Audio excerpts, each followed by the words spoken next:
Welcome to the deep dive. Today we're venturing into the captivating world of scent, specifically taking a close look at Hasayan Gulab Rooh. Right, a highly regarded rose attar. Exactly. One of you shared the specifications for this traditional perfume, and, well, our goal is to distill that information down. Find the most fascinating, the most crucial aspects. Think of it as gaining a deep understanding without having to wade through all the details yourself. We're aiming to give you those aha moments. Exactly. We're kind of on a mission here to uncover what makes Hasayan Gulab Rooh so distinctive, give you a clear picture. And for those who appreciate getting up to speed quickly on something interesting, you're definitely in the right place. We're talking about the essence of the rose from a particular Indian village, Hasayan. And it's immediately clear, isn't it? This is much more than just a nice smell. Way more. And we have this detailed report, the specifications basically, as our guide. So through this, we want to explore, well, everything really, from the specific roses used, where they come from, to the age-old methods of its creation, its unique scent profile, what signifies its quality, and, the various ways it's used. Okay, let's unpack this then. Right away, one key thing I think is understanding that Rooh Gulab is a different experience entirely. It's not like your standard rose scent. Definitely not. You can't confuse it with rose water, for instance. That's just a byproduct of the same distillation. And it's certainly worlds apart from synthetic rose fragrances. Oh, absolutely. This is the genuine article, completely natural, and with just a strikingly concentrated aroma. And what's fascinating here is this concept of Hasayan as a terroir for roses. Mm-hmm. Like with wine regions, right? Exactly. The sources actually call Hasayan the home of rose gardens and perfumes. Yeah, and they mention sourcing roses from Hasayan, India, clearly the same place. So it suggests the specific environmental factors there, the soil, the climate, maybe the local traditions too. Right. They contribute something unique to these roses, makes them unlike roses grown anywhere else. So the land itself is giving these roses a kind of signature. Pretty much. And this next point, I thought this was really special. Even with all the synthetic fragrances available today, the traditional craft of attar production, like with Hasayan Gulab Rooh, it just continues. It does. And that speaks volumes, doesn't it? About maybe a deep human desire for authentic, natural ingredients. Yeah, it really positions this attar as a little piece of cultural heritage, captured in a scent. And if you think about the bigger picture, this enduring tradition, it really underscores a value placed on artisanal skill, on natural origins. In a world that's increasingly dominated by mass production and synthetic stuff. Exactly. It's a tangible link to heritage. And it's a sensory experience that, frankly, artificial fragrances just can't fully replicate. Okay, so let's delve into the source of this incredible aroma then. The report clearly identifies Rosa damascena, the damask rose. Also known as the Indian rose. Right, as the key ingredient for the top-tier Rooh Gulab from Hasayan. Apparently, this particular rose variety is highly prized. It is, for its exceptionally rich and intricate fragrance, and it also contains a relatively high concentration of essential oil. Rosa damascena is really the benchmark for high-quality rose attar. And the consistent emphasis on sourcing these roses specifically from the vicinity of Hasayan, that seems notable too. Very. The report even reiterates roses from Hasayan, India as the preferred source for the premium stuff. It really reinforces that specific geographical connection. So it's not just any damask rose, it's the ones that flourish in this particular region and the way they're harvested. That sounds just as special. Oh, yeah. We're talking about fresh damask rose flowers being meticulously handpicked from thorny bushes. You can just imagine the care involved. The dedication. Absolutely. This careful handpicking ensures that only the finest, most fragrant blossoms right at their peak are selected. And what's particularly interesting is the timing. Okay. The harvest takes place before sunrise. Before sunrise. Why so early? Well, that's when the concentration of those precious, volatile, aromatic compounds within the petals is at its absolute highest. Ah, that makes perfect sense. Capturing the rose at its most potent moment. Exactly. So this early morning harvest must directly influence both the amount of oil they can extract and the quality of the aroma. Precisely. This meticulous timing is all about maximizing both the yield and the aromatic richness of the final essence. And the process doesn't stop there, does it? No. The report highlights that these freshly harvested petals are transported swiftly to the distilleries. On the very same day. No dawdling. That must be crucial for maintaining their freshness. Absolutely crucial. This Rapid transfer prevents any fermentation or the loss of those delicate volatile oils. It's all about preserving the integrity of the raw material. Right. And to really illustrate just how concentrated and precious Rooh Gulab is, the report points out that tons of petals are used to yield small amounts of rose oil. Wow. Tons. For Yeah. just a small amount of oil. That really puts the value and the immense effort involved into perspective. It really does. It underscores why authentic Rooh Gulab commands a certain price and why that scrupulous sourcing and handling of the rose petals are so absolutely vital. Okay, so we have these exceptional roses, handpicked at dawn, rushed to the distillery. Now, how does the transformation into attar actually happen? The report details this ancient method, Degenbapka. Yes, the Degenbapka hydrodistillation method, Hmm. used in Hasayan for centuries. It's a truly time-honored practice. Sounds like a very specific process. It is. The system consists of several key components, each playing a crucial role. There's the deg. Which is the copper still. Right, the traditional copper still where the rose petals and water are heated. Then there's the babka, another copper vessel which serves as the receiver for the condensed distillate. Okay. Then the trunga, that's a connecting pipe, often bamboo or copper, acting as a condenser. You also have the traditional body, the furnace, providing the heat. Right. And the gachi, which is a water tank used for cooling the babka. It's this elegant yet simple design, perfected over generations. So they load the petals and water into this copper still, the Digo, seal it up tight, then heat it using this traditional furnace. What's next? Okay, so as the water heats, it turns into steam. The steam then passes through the rose petals, causing their tiny oil sacs to rupture. Releasing the fragrance. Exactly, releasing those fragrant, aromatic compounds. These get carried along with the steam through the chunga into the babka. Which is being cooled in the water tank. Right, immersed in the cool water of the gachi. This cooling causes the steam to condense back into liquid, a mixture of rose water and the highly concentrated rose oil. That's the Rooh Gulab. And sometimes they even distill it again. Yes, sometimes they perform a second distillation to further concentrate the precious oil. It's really remarkable that perfumers still choose this, well, seemingly laborious method over more modern, potentially faster techniques. It is, isn't it? The report touches on this.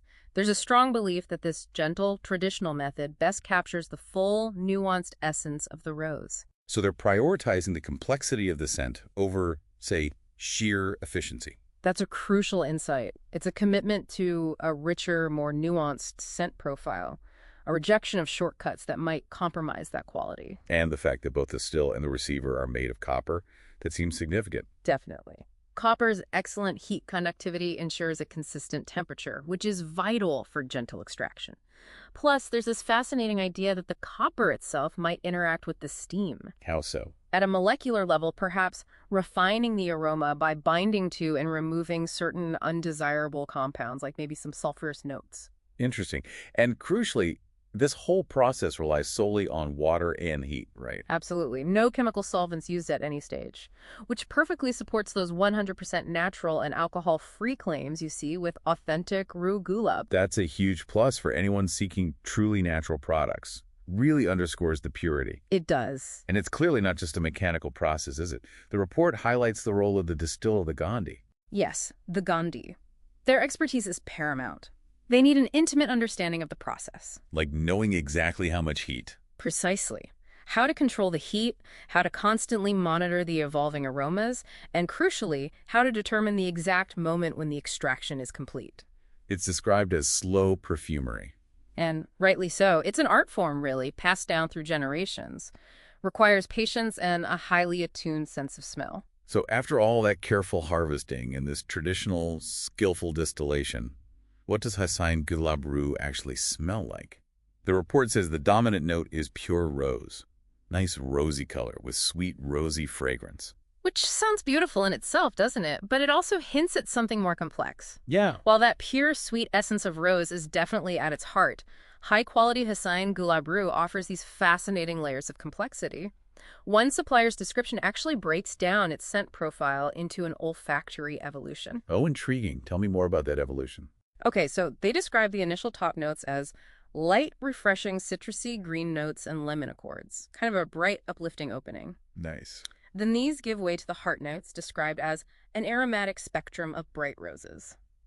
This is where that classic rose fragrance really blossoms. Right, the core rose scent. Exactly. And finally, the base notes emerge, offering subtle, woody nuances that contribute to this gorgeous, unique, rosy, aromatic scent that will linger. Wow, that layered character sounds incredibly sophisticated. Like it unfolds as you wear it. It really does, and the report mentions this kind of evolution is a hallmark of fine, natural attars. They interact uniquely with each person's skin chemistry. So it's a much more dynamic, personal experience compared to many synthetic fragrances. Definitely. Synthetics often have a more linear, unchanging scent profile. And those accompanying notes, the subtle citrus, green, woody undertones, they're likely influenced by several things. Like the specific Rosa Damascena varieties grown in Hasayan. Yes. And the unique terroir of the region. And maybe even the subtle effects of that copper still distillation, it all contributes to that distinctive final scent. And what about how it looks and feels?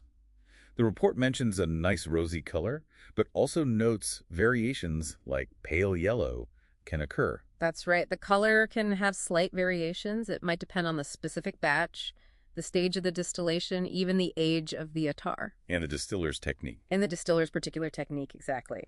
And in terms of its physical form, it's an oil, which is typical for these highly concentrated perfume oils or attars. So it sounds like a slight degree of natural variation in both the aroma's nuances and the color is actually to be expected. Pretty much. And it's perhaps even part of the charm of a handcrafted natural product like this.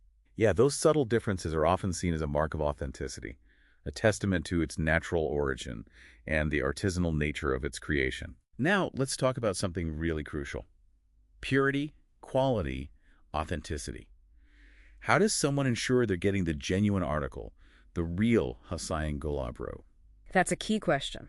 The report rightly emphasizes how important this is. The consistent claims of 100% natural and alcohol-free are a strong starting point, especially since we know the traditional hydrodistillation method supports this. What? But, as the report points out, there aren't widespread independent certifications specifically for Hasayan Gulab Rooh, so consumers often have to rely on the integrity of the producer. Right, and it mentions the risk of adulteration in the natural products market. Unfortunately, yes. It's something to be aware of. So what kind of indicators of quality should potential buyers look for? The report mentions quality grading in the broader rose attar market. Yeah, it mentions a grade 100% natural for one Hasayan product, and then these other grades, A, B, C, D, that seem related to shelf life, though not directly tied to Hasayan in the source. So maybe not a universal system for Hasayan itself, but it shows there's an awareness of different quality tiers. Exactly, likely based on factors like purity, intensity, the complexity of the aroma. It's also encouraging that some suppliers of Rooh Gulab generally, maybe not always Hasayan specifically, are adopting more formal quality management systems. Like ISO, GMP, HECCP certifications. Right, it shows a move towards formal quality standards. That's positive.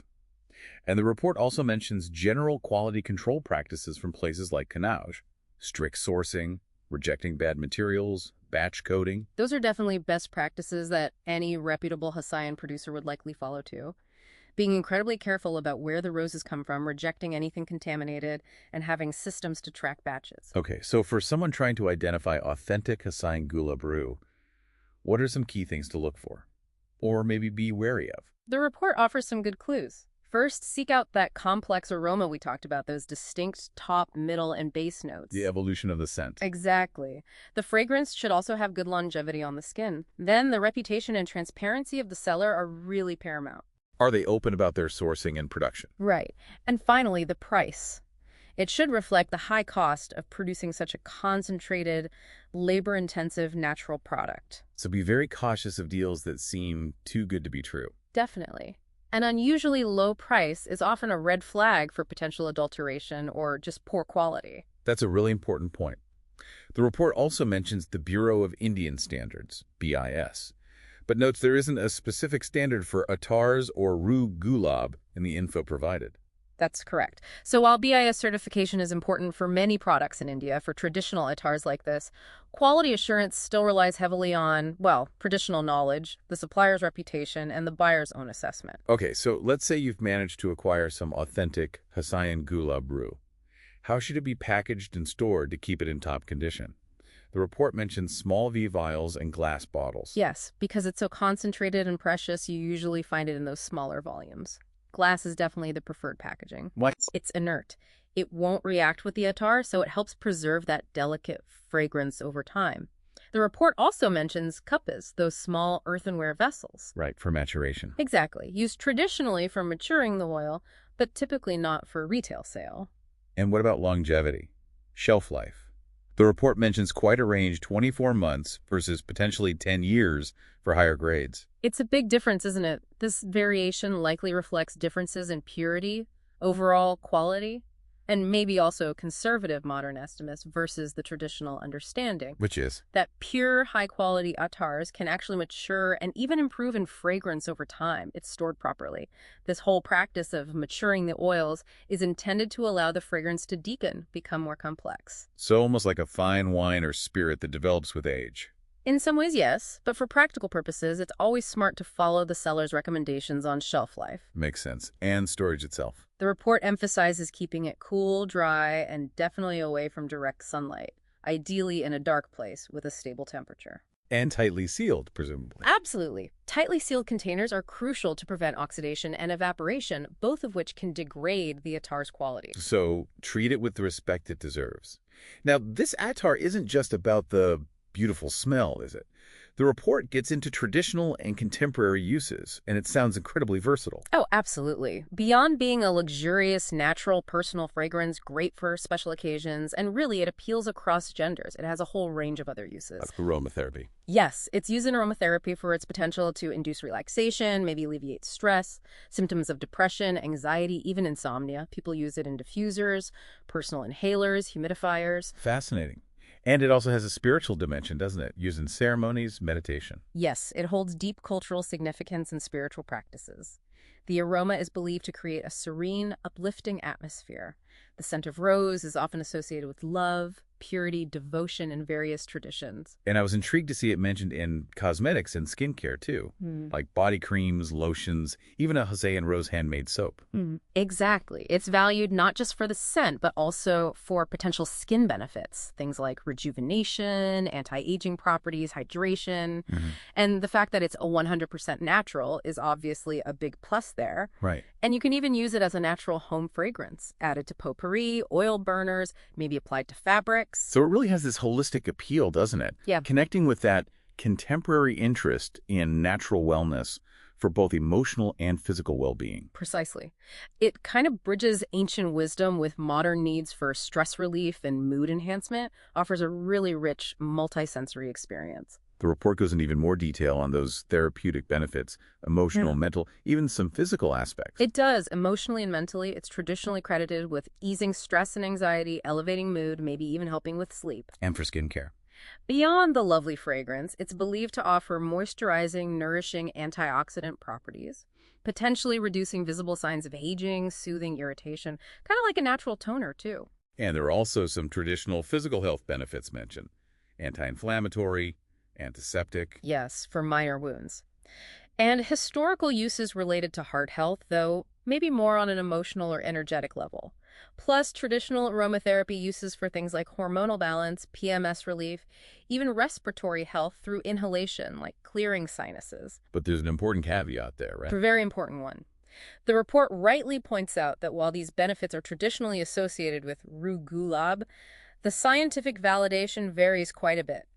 And any internal use absolutely requires guidance from a qualified healthcare professional. Still, that long history of traditional use gives it a certain empirical credibility. It definitely does. Centuries of use count for something. Okay, so for anyone who's now intrigued and maybe wants to try and source some authentic Hasayan Gulab Rooh, what specific advice does the report offer? It really emphasizes being careful when sourcing.